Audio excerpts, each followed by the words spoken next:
Also, the size of the units, they're very small. It's going to be very dense.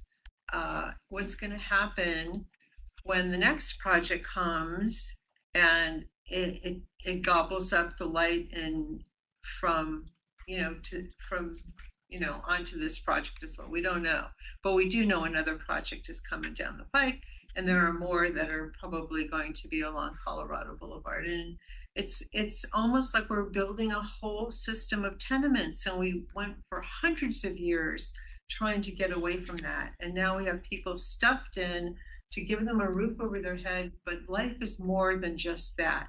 The people who lived in the tenements at least had a robust street life, which you have none whatsoever along Colorado. So it's difficult. A trade-off is that we're designing buildings that are affordable, so there are no balconies or no amenities for people who can afford a little bit higher rents, which I think is wrong. Do less units and let people live better and be healthier. So I don't know. I agree with Commissioner Ferris that the bottom line should be the objective design standards. That's the lowest bar, and it should be over and above that. Doesn't mean that it has to copy all the other projects that we've seen of late, although we've seen a lot of transition in those projects. It doesn't mean that we're trying to stall the project. We're not doing that. By law, we can't do that.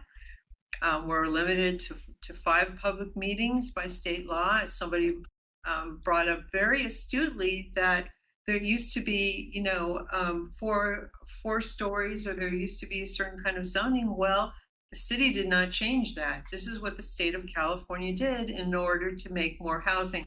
But what kind of housing is it? Just cramming people into little boxes or giving them a good life? You have to look at what that really means, and especially when you've got children in those units. So I don't know. I'm glad we're building more units. I think we need to do it smarter, greener, with a little bit more view towards a good quality of life and in a holistic kind of way. And it means more than just having someone crammed into a little unit and expecting them just to be there and not have any other kind of aspect of their life addressed. So I'll mention more, maybe some things that we can do when we come to commissioner comments. I also wanted to respond to someone online who had wanted to know about being able to get all the plans. All of those things are for the public record. So if you want to see in the next iteration of this project in more detail, whatever we get as a commission is available online. It's available on the Design Commission's website. So it will all be posted and it's all available. Aside from that, I wanted to mention restate a little bit what I said in the beginning of my opening comments, is that our purview is very limited. We all have feelings. I happen to be on the Planning Commission also, so I have a lot of feelings about how we should live, what constitutes a good quality of life.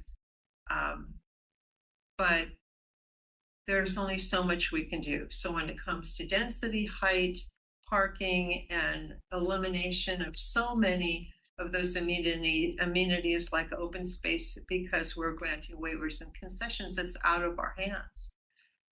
But it's not really out of our hands. So if you're concerned, let's all go to John Harabedian's office. I've been there many times, and let him know. And he is responsive. He is working diligently to change some parts of state law that will make life a little bit less bearable in Pasadena. So there is something we can do. We can't do it here and now, unfortunately. We can't, and we're sympathetic to a lot of the things that we've heard, but we're also sympathetic to the need that we need more affordable housing.